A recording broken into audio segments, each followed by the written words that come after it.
بعد إذنك. خير يا أستاذ، في حاجة؟ ممكن بس تسمعيني؟ أسمعك. عاوز إيه؟ عاوز فلوس؟ لا شكرا. أمال خير؟ أنا ماليش أهل وكنت رايح أخطب. ممكن تيجي معايا وتعملي إن أنت أختي عشان هما ما بيفهمونيش. أنت بتقول إيه؟ لو أنت زعلانة خلاص أنا آسف. لا لا لا، أنت شكلك إنسان طيب. خلاص أنا هاجي معاك وهعمل إن أنا أختك. شكرا. وهم قريبين من هنا. طيب يلا بينا. تعال.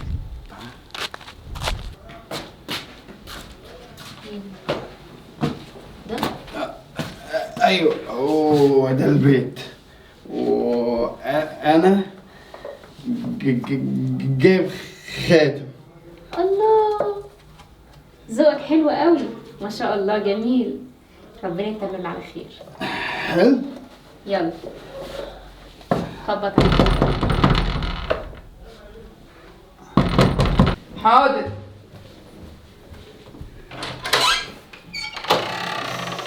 ازيك؟ الحمد لله. مساء الخير. مساء النور. اكيد مش هنتكلم على الباب نفرج الناس علينا. اتفضل. تعالي يا اختك؟ اتفضل. اختي.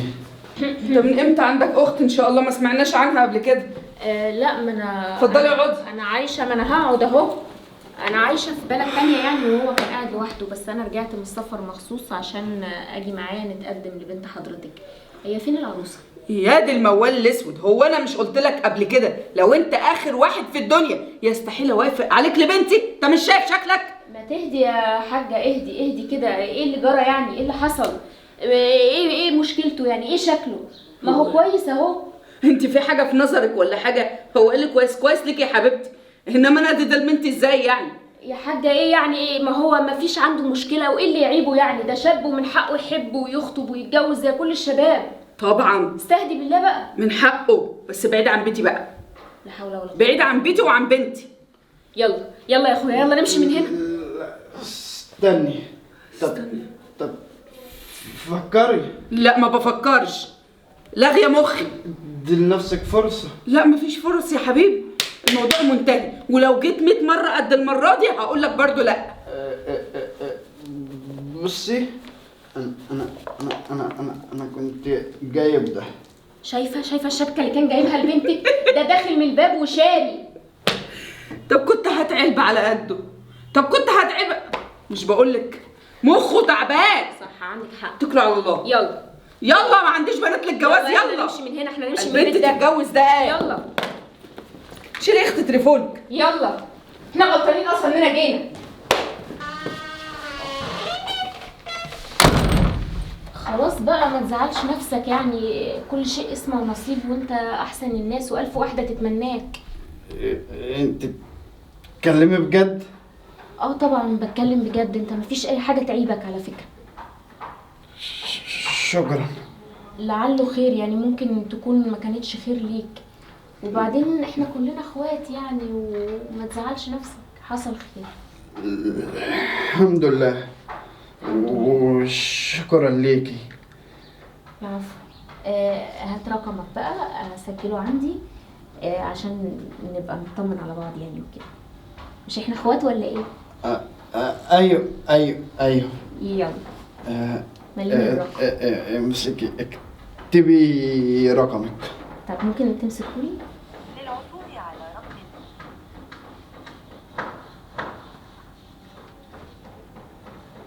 تمام ماشي. يلا انا همشي بقى عشان اتاخرت على الشغل. اتفضلي. ماشي، عن اذنك.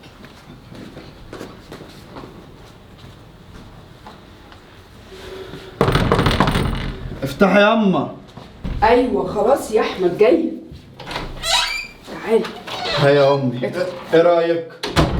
لحد كده يا ابني وتمام قوي. ده حتى كانت ما كانتش خايفه منك ولا هيباك ولا اي حاجه، وطيبه يا احمد، شكلها كده طيبه. ووافقت انها تيجي معايا وتقول ان هي اختي. وغير كل ده لما خرجنا بره يعني ما قالتش حاجه تقل مني ولا تكسر بخاطري، لا بالعكس، قعدت تقول لي كلام حلو كتير، وخدت رقمي وقالت ان احنا خلاص بقينا اخوات وهتتصل تطمن عليا. طب يا ابني خلاص، ما تعتمد على الله يا احمد. بس برضه مش عايز استعجل يا ام، وخلينا اكمل مشواري معاها. المهم دلوقتي انا هخش غير عشان اروح الشركه. خلاص يا ربنا معاك يا رب، ربنا يوفقك، ولو هي بنت حلال يجعلها من نصيبك يا رب. ايوه، ايه يا بنت انت رايحه فين؟ انت داخله بيت ابوكي؟ يلا يا بنت من هنا. ايه ده؟ ايه يا عمي في ايه؟ عمك؟ بنت ما اوعى تقولي عمك دي تاني. طبعا مش عمي، ما هو اللي ياكل حقي عمره ما يبقى عمي. انا جايه اقدم في المكان ده، انت عايز مني ايه دلوقتي؟ نعم. مش كفايه الشقه وخرجتنا منها، كمان الشركه عايز تطردني منها؟ مش من حقك بقى. وانت يا بنت متوقعه ان انت توظفي في الشركه اللي انا شغال فيها؟ ده انت بتحلمي. يلا بنت غوري من هنا. عمي ابعد عني احسن لك. ايه ده؟ انتوا مالكم سيبكم علي ليه؟ في حاجه يا عم عماد؟ لا ما فيش حاجه يا استاذ احمد، لا ما فيش حاجه، اتفضل اتفضل. في حاجه يا استاذه؟ ايوه انا كنت جايه عشان انتوا كنتوا عاملين اعلان عن وظيفه، فانا جايه اقدم في الوظيفه. طب اتفضلي على المكتب، اتفضلي. تمام شكرا. لو سمحت يا استاذ احمد، لو سمحت. خير يا عم عماد؟ استاذ احمد، الحق البنت دي، البنت دي حراميه ودها طويله وممكن تعمل حاجات مش كويسه في الشركه هنا. ايه؟ انت تعرفها؟ جيرانكم يعني او تعرفها منين؟ ايوه كانت جيراننا ومشيناها اصلا من الحته. ده هي سمعتها كمان وحشه يا استاذ احمد. طب ماشي يا عم عماد، شكرا على النصيحه والمعلومه. اي خدمه يا استاذ احمد. ايوه كده لحقت الموضوع. وقبلينا تتوظفي ازاي؟ انا اصلا مش طايق اشوفك زي المرحوم اخويا. اتفضلي اقعدي، واقفه ليه؟ شكرا. العفو. بص حضرتك، ده السي في بتاعي اهو، غير المؤهلات بتاعتي والكورسات اللي انا خدتها وكده. انا معايا كورسات في اللغه انجليش واي سي دي ال وسوفت سكيلز وكده يعني. حضراتكم كنتوا طالبين يعني حاجات كده يعني. تمام كويس. انا شفت برضو مكتوب في الاعلان انتوا طالبين اتش ار. على فكره انا معايا كورس اتش ار. كويس جدا. لا مناسبة وبسم الله ما شاء الله. خبرة. تقدري تستلم الشغل من بكرة. تمام يا فندم، انا كده خلاص اتعينت. متشكرة جدا. العفو. بس معلش عندي سؤال. اتفضل. عم عماد عامل النظافة، حضرتك تعرفيه؟ لا الصراحة لا. انا عايز بس اتأكد يعني انت تعرفيه ولا لا؟ لا يا فندم ما اعرفوش، انا ما شفتوش قبل كده. طيب انت كوجهة نظرك كده ايه رأيك في شخصيته؟ يعني هو شكله راجل طيب وكويس يعني. طيب تمام ماشي، اتفضلي. اوكي، حضرتك عايز مني حاجة تاني؟ ربنا يخليكي، شكرا. متشكرة جدا، بكرة ان شاء الله هاجي. ايه؟ على فكرة بالمناسبة كويس انك وقفتني. انا اتقابلت في الوظيفة وسألني عليك وقلت له ولا خلاص بقى هو بقى يبقى يقول لك باي. اتقبلت وقالت له حاجه عني؟ ازاي؟ لا لازم اشوف هي قالت ايه بالظبط. ادخل. يا استاذ احمد. عماد انت جاي تنظف المكتب؟ انا كده ماشي. لا يا استاذ احمد، ده انا كنت جاي لك بخصوص البنت اللي انا كلمتك عنها الصبح. مالها يا عماد؟ هي قالت لك حاجه عليا؟ لا يا عماد ما قالتش حاجه، ده بالعكس دي شكرت فيك. يا استاذ احمد انت شكلك كده بتداري عليها ولا بتشكر فيا انا انت؟ هدار عليها ليه؟ يعني ما كانش اي حاجه خالص؟ ولا اي حاجه. طب ما انا يا استاذ احمد قلت لك مشيها ما تقبلهاش، انت مش عارف قبلتها ازاي؟ عماد انا ما حبيتش احكم عليها كده من كلامك بصراحه، وقلت اجربها يومين ونشوف. انا مش واثق في كلامي؟ لا واثق طبعا، ما تقولش كده، بس برضه يمكن لعل وعسى ربنا هداها واتغيرت ولا حاجه. ماشي يا استاذ احمد، بعد اذنك. اتفضل. مش فاهم مالك يا عماد. انا ممكن اكون قبلت النهارده في الوظيفه بسبب الراجل الطيب اللي انا جبرته بخاطره قبل ما اروح ده، صح؟ طب ما اتصل بيه واديله ميعاد ونتقابل. وبالمره نفرح سوا بالوظيفه الجديده.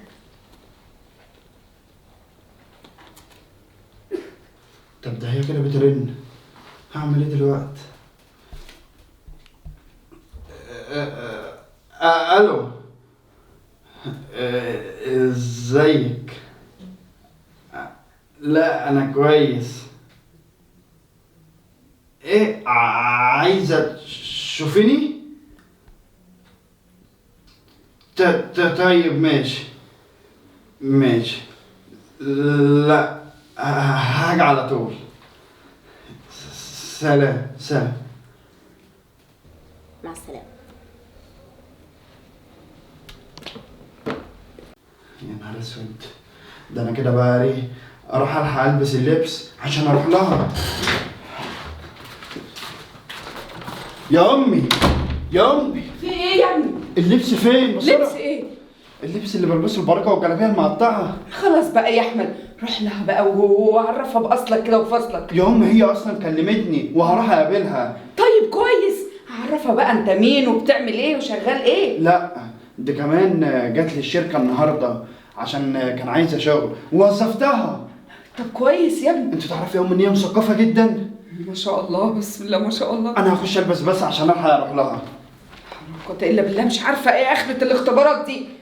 ما تتوكل على الله بقى وخلاص. ازيك؟ ازيك؟ عامل ايه؟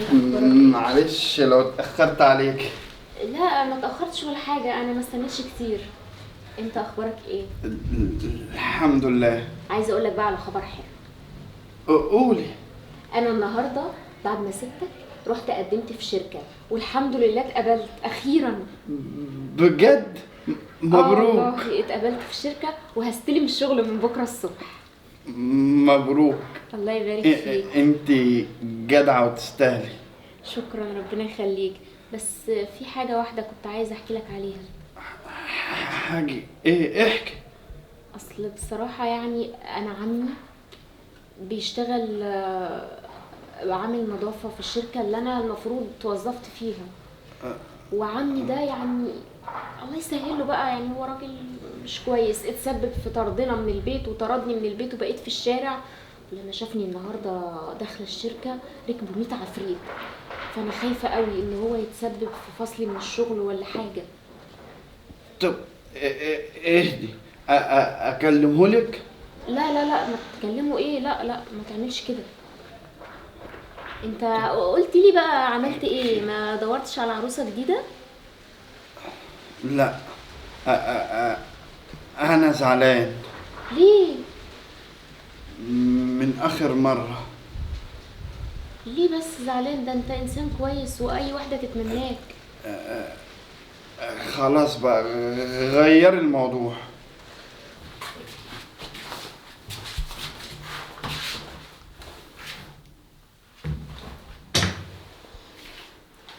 ما هو بقى ده الورق بتاعك انت تتوظفي بيه.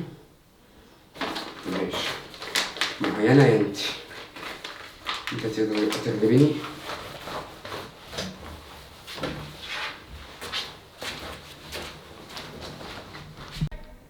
يلا بقى، انا قعدت معاك اهو وفضفضنا وحكينا، انا مضطره بقى امشي دلوقتي. عايز حاجه؟ ماشي شكرا. على العموم هشوفك تاني اكيد ان شاء الله. ان شاء الله. انا بقى هروح اغير واروح على المكتب واشوف ايه حكايه عماد اللي عمها ده واكل حقها.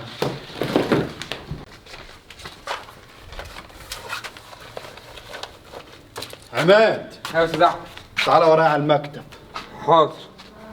بس يا رب هكون المكتب فيه كاميرات يكون شافني ولا حاجه. وبعدين لو شافني هقول له ده البت دي وحشه وما ينفعش اصلا تشتغل في الشركه بتاعتنا. وزي ما تيجي بقى.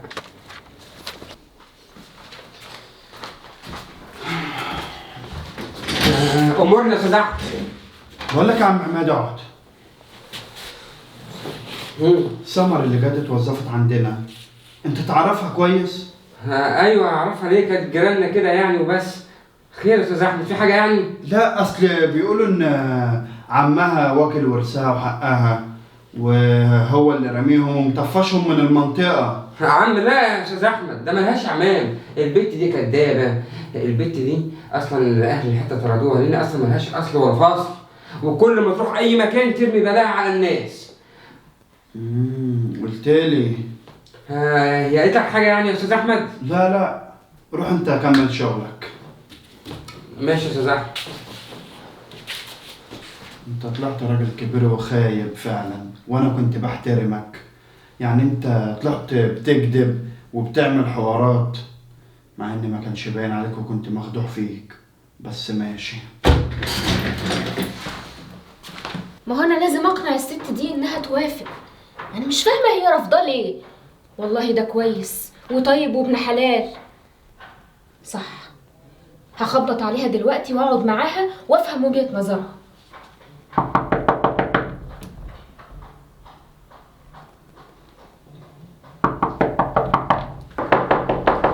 حاضر. ايوه. مساء الخير. خير، في ايه؟ ممكن بس نقعد كده بالهداوه نتكلم مع بعض شويه؟ اتفضلي اتفضلي.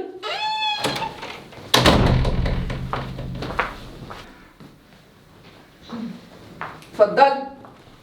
خير. انا نفسي افهم بقى، حضرتك معترضه على احمد ليه؟ لا حول ولا قوة الا بالله. هو انا هعيد الكلام مليون مرة، انا مش هينفع اجوز ده لبنتي. طب انا هسألك انا سؤال، اسالي. واحد زي ده لو اتقدم لك بحالته وعمله ده هتوافقي؟ وايه المشكله يعني؟ عادي. المشكلة مش بني ادم زيه زي كل الناس؟ انا هعمل ايه بواحد معاه فلوس لما يكون اخلاقه مش كويسه او شخص مش كويس؟ ما هو هيبيعني او هيتجوز عليا بفلوسه. ما هو محدش قال ان هو مش بني ادم، هو بني ادم، بس كل حد وله شخصيته بقى وعقله. هو انا هجوز بنتي لواحد زي ده ياخدها يجننها اكتر؟ طب عقله ليه؟ ايه بس يا حاجه؟ هو مجنون، هو ماشي من غير هدوم. طب والله مش عاجبك ما تروحي تتجوزيه انت. وبعدين على فكره بقى، هو ما بيخبيش عليا حاجه وما بيعرفش يكذب، اللي زي ده ما بيكذبش. هو قال ان انت مش اخته. على فكره انا فعلا مش اخته، بس زي اخته.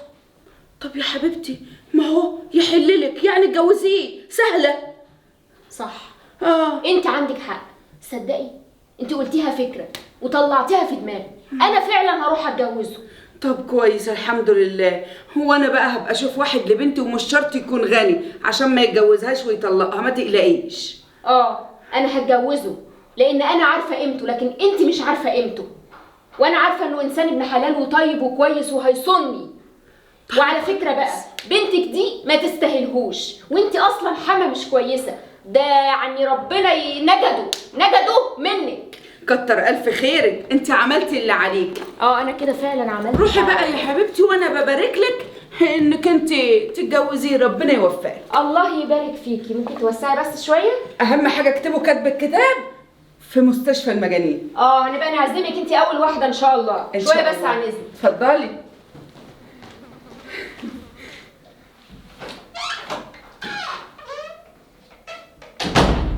يساعدك يا هناك يا احمد، ده انت مش هتلاقي واحده احسن من دي.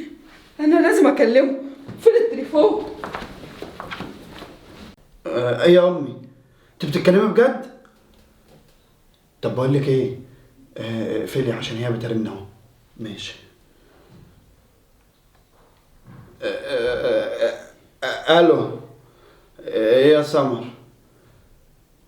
عايزه تشوفيني؟ طيب حاضر حاضر، جايلك. سلام سلام. حلوة أوي كده، أنا هطلع.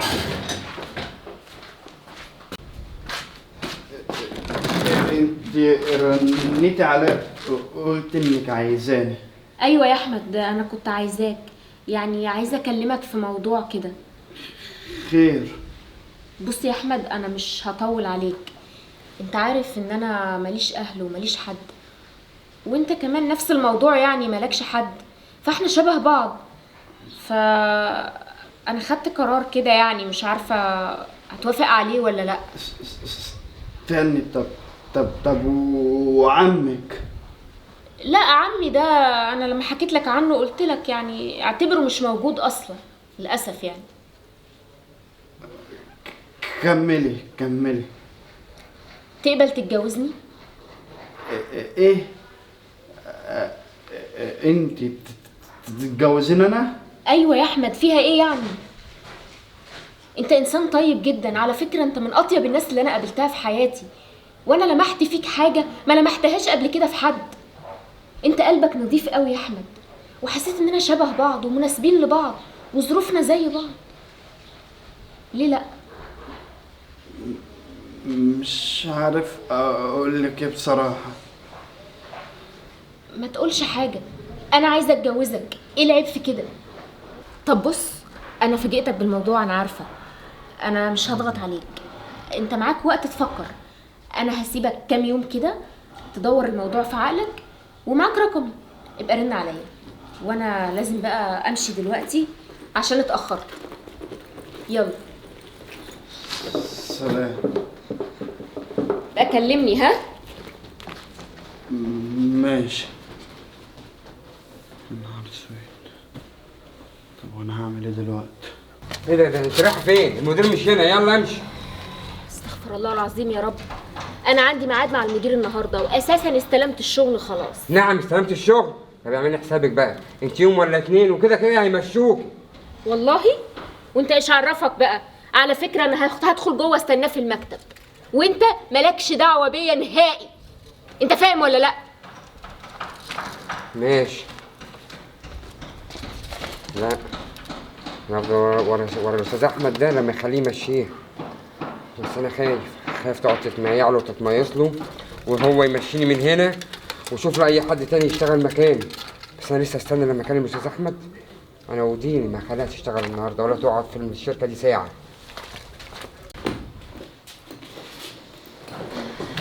ايه ده؟ انت كمان قاعده؟ انت اللي ايه ده؟ ما تسيبني في حالي بقى يا اخي وتحل عن سماء. انت عايز مني ايه؟ لازقني اللزقه السودا دي كده ليه؟ في ايه؟ يا شيخ حرام عليك، انت جاي تسرق المدير؟ انت جاي تسرق ولا تتوظفي يا استاذ احمد؟ ايه ده اسرق ايه؟ الحمد لله انت جيت يا استاذ احمد. ده ما تصدقوش. اخرس يا بنت يا كدابه يا حراميه. انت اللي تخرس. ثواني بعد اذنك. هو انت ايه؟ مش كفايه بقى؟ كفايه كذب وخداع يا اخي. في ايه يا استاذ احمد؟ فحد يعمل في بنت اخوك كده؟ فين بنت اخويا دي؟ هي دي بنت اخوك يا عماد، وانت واكل حقها. يا استاذ احمد هي قالت لك برضه ضحكت عليك، ولا بنت اخويا ولا اعرفها. بقول لك ايه يا عماد؟ خلاص بقى، كل حاجه بقت على المكشوف، واعمل حسابك. انت من النهارده مالكش شغل هنا وتمشي. وان فكرت تقرب لها ولا تبص لها، انت عارف ممكن اعمل فيك ايه. وصح نسيت اقول لك، بالنسبه بقى للورثه وحقها اللي انت واكله هيرجع، عشان خلاص هي هتبقى خطيبتي. ايه؟ اطلع بره. ثانيه واحده بس، انت قلت ايه من شويه؟ انا اصلا مخطوبه، وحضرتك اي واحده تتمناك طبعا، بس انا فعلا مرتبطه. وبعدين معلش يعني، وانت عرفت كل الحاجات دي عني منين؟ بقول لك ايه، هو اللي انت مخطوبه له ده ممكن تقولي له ممكن مفيش نصيب بينكم؟ لا مفيش نصيب ازاي يعني؟ يعني تسيبيه؟ لا ما ينفعش طبعا. اولا انا بحبه، ثانيا هو انسان طيب جدا وقلبه اتكسر قبل كده مره، وانا ما ينفعش اجي عليه واكسر قلبه تاني. طيب بصي، انا عارف هو بيحب مين. ممكن تيجي معايا وانا اوريكم بيتهم واخليهم يوافقوا؟ اجي معاك. تعالي اتفضلي. اتفضل. يا ترى مين كل شويه ما بيخبط؟ حاضر. على فكره بقى، انا ما كنتش ناوي اجي وما كنتش ناوي ادخل البيت ده تاني، بس لولا المدير بتاعي في الشغل هو اللي طلب مني ان احنا نيجي، فانا كبرت له. اهلا وسهلا احنا بحضرتك. هنتكلم على الباب كده؟ لا طبعا، اتفضلوا اتفضلوا. تعالي يا صاحبي تعالي.